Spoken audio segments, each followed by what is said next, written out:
கலந்து வயல்களுக்கு கொடுத்துக்கிட்டு நம்ம ஜீவாமிர்தத்து கூடயும் அதையும் கலந்து கொடுத்துக்கிட்டு இந்த மாதிரி இயற்கையான முறையில் நான் பண்ணிட்டு இருக்கேங்க சார். எத்தனை ஏக்கர் நிலம் வச்சிருக்கீங்க? 5.5 ஏக்கர் இருக்குங்க சார். 5 ஏக்கர் பயிர் பண்ணலாம். அதாவது 1/2 ஏக்கர் தடமும் களமும் போயிடும். இதுல வந்துட்டு 5 ஏக்கர் பயிர் பண்ணிட்டு இருக்கேங்க சார். 5 ஏக்கர்ல என்னென்ன பயிர்கள் பண்ணிட்டு இருக்கீங்க? பாரம்பரிய ரகங்கள் தாங்க சார் பண்ணிட்டு இருக்கேன். நம்மளுடைய முன்னோர்கள் பார்த்தீங்கன்னா நீண்ட ஆயுள் ஓரளவுக்கு உடல் ஆரோக்கியத்தோடு இருந்திருக்காங்க. அதுக்கு என்ன காரணம் அப்படின்னா, இப்போ நம்ம குருவையில் வர நிறைய இந்த கிராசிங் ரகங்களை விட நம்மளோட பாரம்பரிய ரகங்களை எடுத்து சாப்பிட்டோம் அப்படின்னா ஒரு அரிசிக்கும் ஒரு மருத்துவ குணம் இருக்குங்க சார். அதனால நான் கருப்பு கவுனி, கருங்குருவை, பூங்காறு, இலுப்பைப்பூ சம்பா, ரத்தசாலி, சிவன் சம்பா, வாசனை ஜீரக சம்பா இந்த வெரைட்டி எல்லாமே நான் பண்ணியிருக்கேங்க சார். இப்போ நீங்க உங்க நிலத்துலயும் சரி, பக்கத்துல இருக்கிற நிலத்திலும் சரி, உங்க ஊர்லயும் சரி, பல வகையான மூலிகை எல்லாம் நிறைய இருக்கும் இல்லைங்களா? இப்போ அது மூலயமா என்னென்ன மதிப்பு கூட்டிய உணவுப் பொருட்கள்லாம் தயாரிச்சுட்டு வரீங்க? மூலிகைகள்னு பார்த்தீங்கன்னாங்க சார், மூலிகை எல்லா தாவலையும் முளைச்சாலும் இப்போ ஒன்றும் இல்லைங்க சார். ஒரு சின்ன விஷயம், இந்த இடத்துல பக்கத்துலேயே ஒரு ஓடை போகுது, அந்த ஒரு டிச்சி போகுது, அந்த இடத்துல இருக்கிற செடி வளருது அப்படின்னா அந்த இடத்துல இருக்கிற உணவுகள் எடுத்துட்டு தான் அது வளரும். அந்த இடத்துல என்ன ஒரு எதிர்ப்பு சக்தியை கொடுக்க முடியுமோ அதுதான் அந்த கீரைகள் கொடுக்கும். பக்கத்தில் இருக்க நல்ல தெளிவான இடமா இருக்கு, எந்த ஒரு கெமிக்கல் இல்லாத இடத்துல இருக்குன்னா அந்த இடத்துல இருக்கிற மூலிகைகளுக்கு மருத்துவ குணம் இன்னும் அதிகமாக தான் இருக்கும். அது செடி என்னென்ன மூலிகைன்னு உங்களுக்கு தெரியுங்களா? மூலிகைகளை பற்றி ஃபுல் தெளிவாக எனக்கு தெரியாதுங்க சார். ஆனா அந்த மாதிரி எங்க கிராமத்திலேயே கிடைக்கிற, எங்க தோட்டத்துல கிடைக்கிற மூலிகைகளை பயன்படுத்தியே நான் நம்ம வீட்டு சமையலுக்கு தேவையானதே நான் ரெடி பண்ணிக்குவேங்க சார். அம்மன் பச்சரிசி பூண்டுன்னு சொல்லிட்டு ஒன்று இருக்கு. அது ஒருத்தர் அதை கிள்ளுனா பால் வரும், இது பண்ணுவாங்க. அதை பச்சையாவே நம்ம அப்படியே பொரிச்சிட்டு அந்த மேலே பார்த்தீங்கன்னா இலைகளுக்கு பார்த்தாலும் முத்தா புள்ளி மாதிரி இருக்கும். அதை பச்சையாகவே பிச்சு சாப்பிட்லாம், அரிசி சாப்பிட்ற மாதிரி தான் இருக்கும். அம்மன் பச்சை அரிசியிலேயே உங்களுக்கு 2 விதமாக நம்ம சட்னி செய்யலாம். அதில் தொக்கு செஞ்சு நம்ம வச்சுக்கிட்டு சேலும் பண்ணலாம். கருவேப்பிலை இருக்குது, கருவேப்பிலையில் நிறைய பேர் சட்னி செய்வாங்க, அதுலேயும் தொக்கு செஞ்சும் நம்ம சேல் பண்ணலாம். இப்போ காய்கறிகள், கீரை வகைகள், பழமரங்கள் இதிலெல்லாம் என்னென்ன மூலிகை செடி மூலமாக உணவுப் பொருட்கள் தயாரிக்கிறீங்க? அப்புறம் பாரம்பரிய நெல் வகைகளை வச்சு என்னென்ன மதிப்பு கூட்டிய உணவுப் பொருட்கள்லாம் தயாரிக்கிறீங்கம்மா? அதாவது பாரம்பரிய அரிசியை வச்சு கேட்டிங்கன்னா, நான் அரிசியை வச்சுட்டு முறுக்கு மாவு ரெடி பண்ணுறேங்க சார். முறுக்கு மாவு ரெடி பண்ணிவிட்டு நான் அதுவும் சேல் பண்ணிகிட்ருக்கேன்.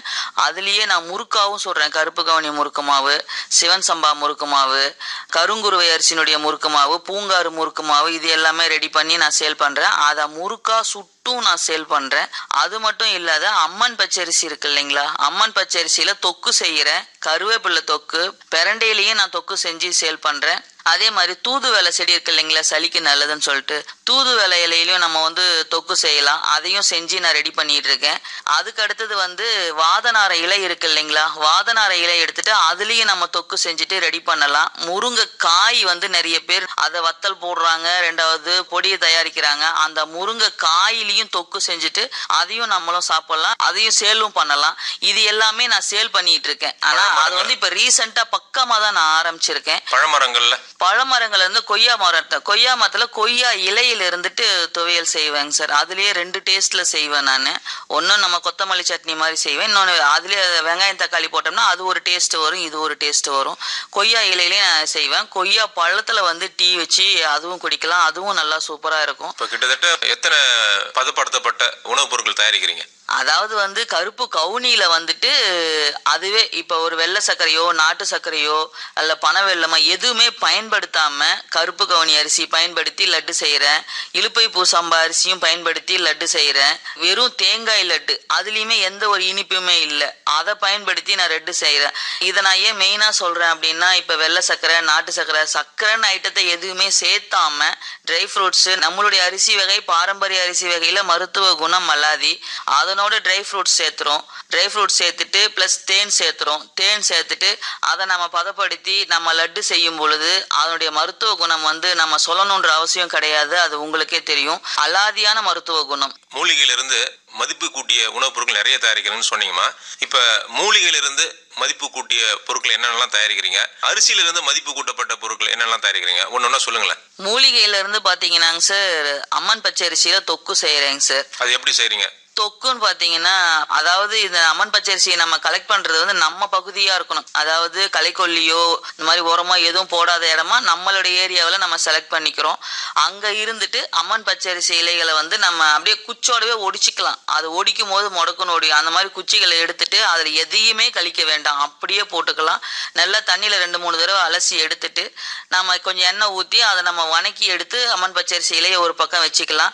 இப்போ அந்த இலையினுடைய அளவு நல்லா ஒரு கைப்பிடி அளவுக்கு மேலே இருக்கு அப்படின்னா அதுல பாதி அளவுக்கு புளி எடுத்துக்குவோம். தேவைக்கு தக்கன மிளகாய், நல்லா காரம் கொஞ்சம் தொக்குன்னா கொஞ்சம் சுருக்குன்னு இருக்கணுங்க சார். அதனால மிளகாய் கொஞ்சம் எடுத்துக்கிட்டு அதுக்கு ஜீரக மிளகு சேர்த்தி போட்டுக்கிட்டு வெந்தயம் போட்டு வறுத்து எடுத்து பவுடர் பண்ணி இதை தனியா மூணையும் வச்சுக்குவோம். வச்சுக்கிட்டு திரும்ப எண்ணெயை ஊற்றி கடுகு பெருங்காயம் எல்லாம் போட்டு தாளிச்சு அம்மன் பச்சரிசி வணக்கி வச்சிருக்கோம் இல்லைங்களா, அது புளி இதையும் போட்டு மிக்சியில போட்டு அரைச்சி நீங்க அதுல ஊத்திட்டு மிளகாயும் அதுலயே போட்டு அரைச்சி இதுல ஊத்திட்டு உப்பு போட்டுட்டு கைவிடாம கிளறணும். கிளறிட்டு இருக்கும் போது நீங்க கிளறிக்கிட்டே இருந்தீங்கன்னா உங்களுக்கு வந்து ஒரு அப்ப இருக்கிறதுக்கும் நம்ம ஊத்துற எண்ணெய் வந்து பிரிஞ்சு வரும். தொக்குனாலே எண்ணெய் நம்ம அதிகமா பயன்படுத்தணும். அதுல வந்து ஊத்தி நம்ம கிளறிக்கிட்டே இருக்கும் போது அந்த எண்ணெய் பிரிஞ்சு வரும். நீங்க எந்த திருப்பினாலும் அந்த தொக்குல இருந்து எண்ணெய் ஒட்டாது, அந்த ஸ்டேஜுக்கு வந்துடும். ஒரு பாதி பதம் வந்த உடனே இந்த வெந்தயம் இதெல்லாம் போட்டு வறுத்து எடுத்து வச்சிருக்கோம் இல்லைங்களா, அதையும் எடுத்து கொட்டிட்டு அதுக்கு தேவையான உப்பை போட்டுட்டு கிளறிக்கிட்டே இருப்போம். கிளறிக்கிட்டே இருந்துட்டு இது எடுத்து நல்லா ஆற வச்சுட்டு நம்ம பாட்டில சேவ் பண்ணிக்கலாம் சார். இது வரல இப்போ நான் செஞ்சு 3 மாசம் ஆகுது. மலை நெல்லியில கூட தொக்கு செஞ்சிருக்கேன், அதுவுமே இன்னும் நல்லா தான் இருக்கு.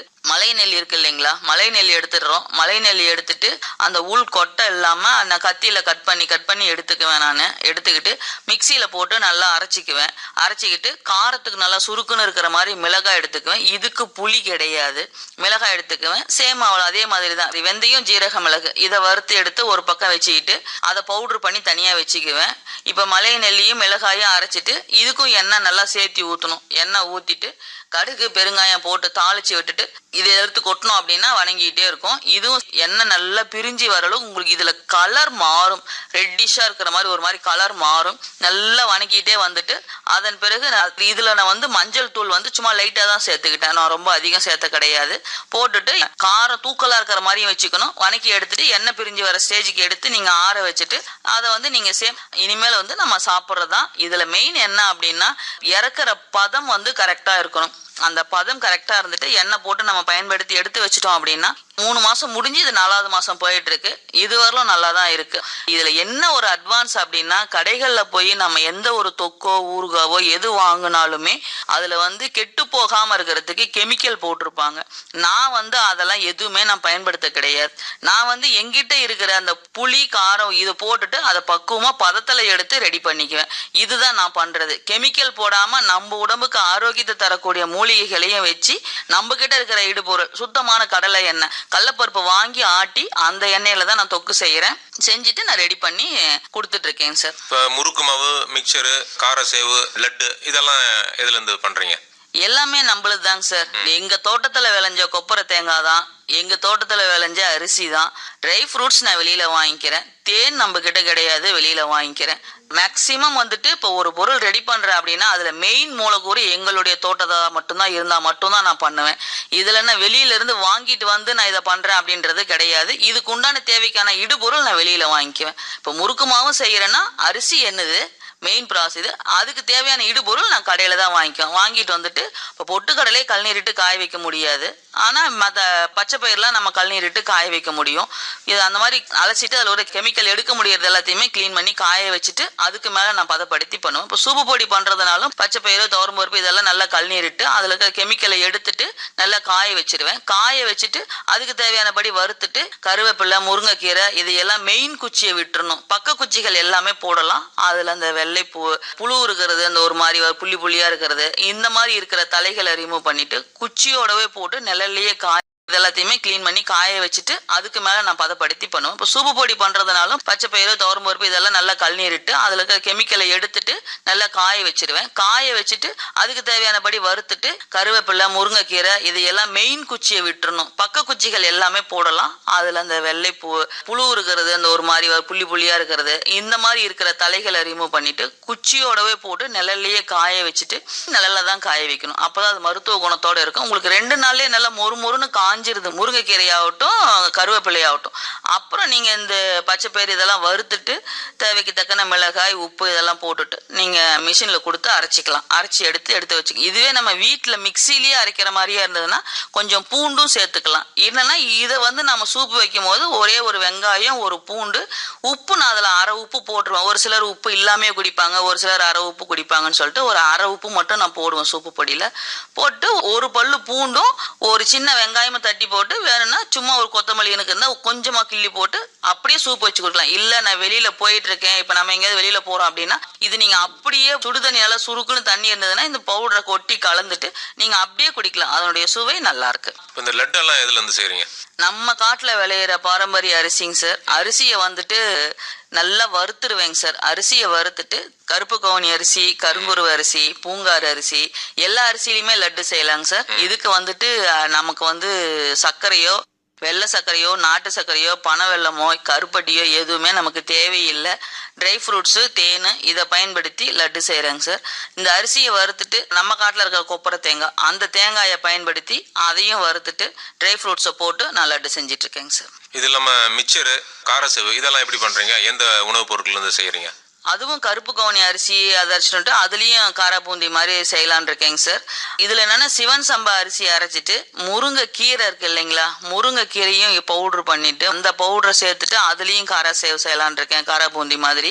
கருவேப்பிலை ரெடி பண்ணிவிட்டு கருவேப்பிலையும் போட்டு அதையும் செய்யலான் இருக்கேன். நிறைய பிள்ளைங்களாம் சாப்பிடும்போது கருவேப்பிலை எடுத்து வச்சிடுறாங்க இல்லையா, அதனால் இந்த கருவேப்பிலையும் ரெடி பண்ணி அதையும் செய்யலான் இருக்கேன். இதிலிருந்து கருவேப்பிலையை பயன்படுத்தி அடிக்கடி சட்னி செய்கிறோம் இல்லைங்களா, அதனால் அதனுடைய இது வந்து தெரிஞ்சிக்காது. இப்போ இதை நம்ம போடும் பொழுது கலரும் உங்களுக்கு பச்சை கலர் மாதிரி தெரியும், சாப்பிட்றதுக்கு சுவையும் நல்லா இருக்கும். இந்த வெள்ளை அரிசியில நம்ம பச்சை கலர் போட்டோம் அப்படின்னா தான் அந்த கருவேப்பிலை இதெல்லாம் போட்டோம் அப்படின்னா தான் அதனுடைய கலர் வந்து எடுத்து கொடுக்குங்க சார்.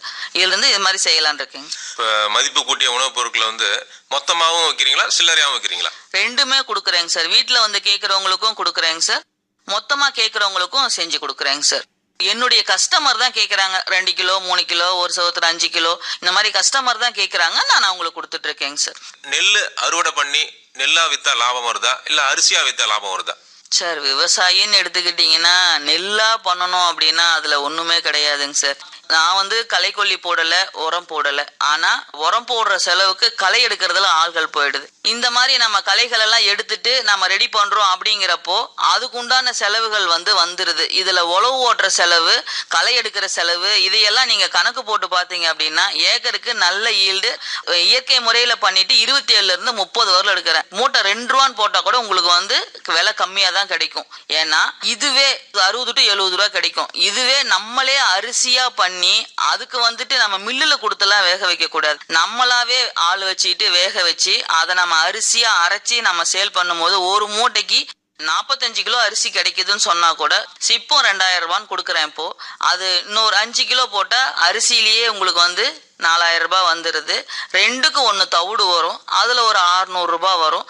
இப்படி நமக்கு பேலன்ஸ் பண்ணும் பொழுது நம்ம மதிப்பு கூட்டி சேல் பண்ணும் பொழுதுதாங்க சார் நமக்கு வந்து விவசாயிங்க வந்து லைஃப்ல ஜெயிக்க முடியுங்க சார். இப்போ மூலிகையில் மதிப்பு கூட்டிய உணவுப் பொருட்களான இந்த கருவேப்பிலை சூப்பு, கருவேப்பிலை இட்லி பொடி, காரப்பொடி, முருங்கைக்கீரை சூப்பு, முருங்கைக்கீரை இட்லி பொடி, காரப்பொடி, அம்மன் பச்சரிசி தொக்கு, தூதுவளை தொக்கு, கருவேப்பிலை தொக்கு, பரண்டை தொக்கு, முருங்கைக்காய் தொக்கு, தேங்காய் லட்டு, வாதநாராயண இலை தொக்கு, கருப்பு கவுனி லட்டு, இப்போ இது போல நிறைய பண்ணிட்டு வரீங்களா?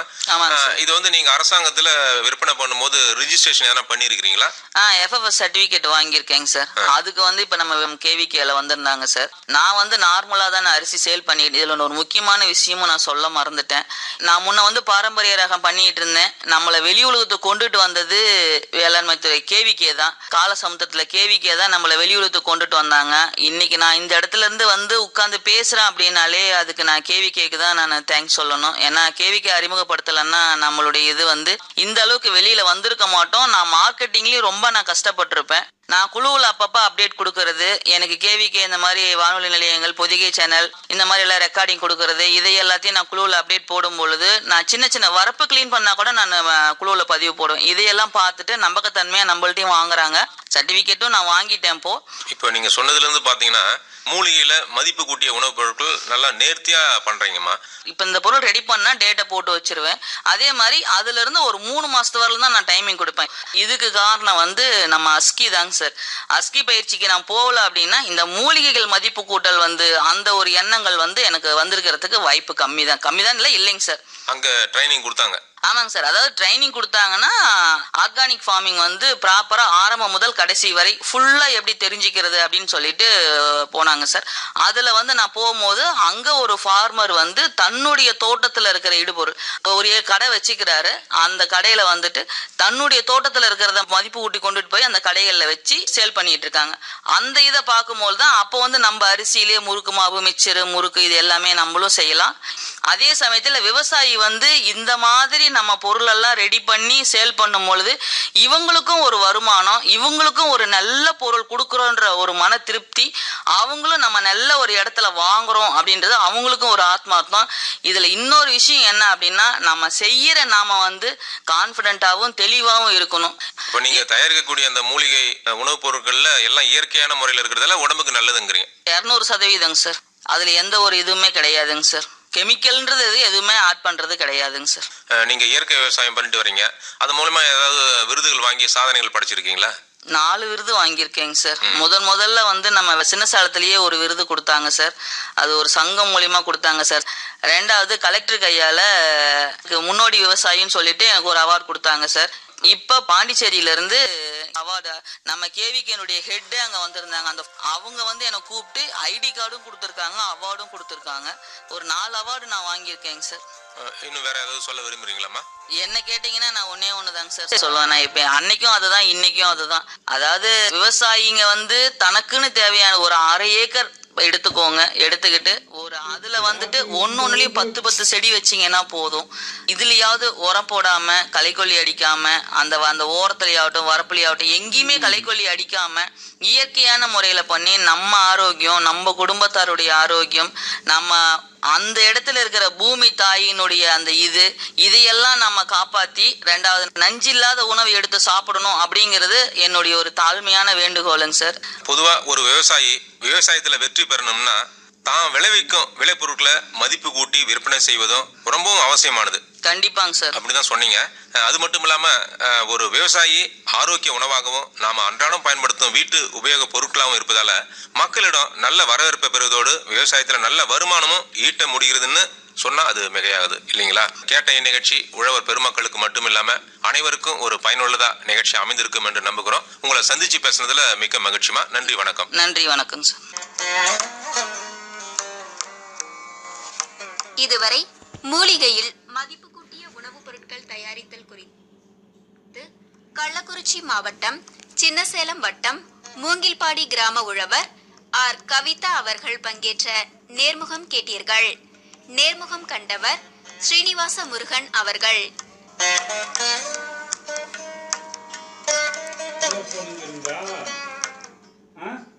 ஆமாங்க மாமா.